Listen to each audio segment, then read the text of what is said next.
prevent your dishwasher from looking like this, it's best to clean the filter and screen at least once a month. The filter should just twist out as shown and the screen should just lift up as shown. If you keep up with this monthly, you should only have to rinse both of these off for a couple of seconds and then reinstall them. This one has to be scrubbed because it's probably never been done before.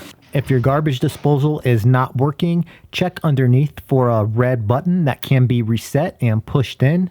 Insert a 1/4 inch hex wrench into the bottom of the disposal to break free anything that may have been causing the disposal to jam. You also may have to manually remove the blockage. Just make sure to turn the power off if you do so.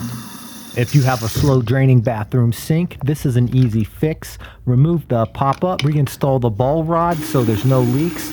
Fill up the bathroom sink, grab a wet rag and shove it down into the overflow hole if your sink has one. Use a cheap plunger to break free the blockage. This will work on unclogging that drain 99% of the time.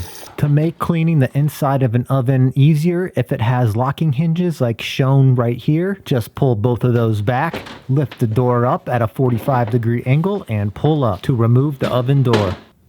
If you have a chirping smoke detector, you can sometimes hush it if there's a push to hush button, but this is only a temporary fix. What you want to do is replace the battery, which may be a 9-volt battery or AA's. If the smoke detector beeps 3 times simultaneously, this means that the smoke alarm has failed and will need to be replaced. Don't forget to test it when you're done with the battery replacement.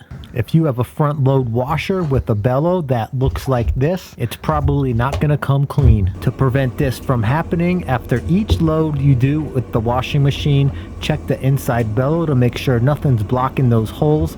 Also run a rag down inside of the bellow to pick up any moisture, and last but not least, leave the door cracked open. Most slow draining bathtubs can be easily fixed by removing the tub stopper and using a pair of needle nose pliers to remove the hair from the bathtub strainer. If you want more home maintenance tips like this in this video, let me know in the comments below.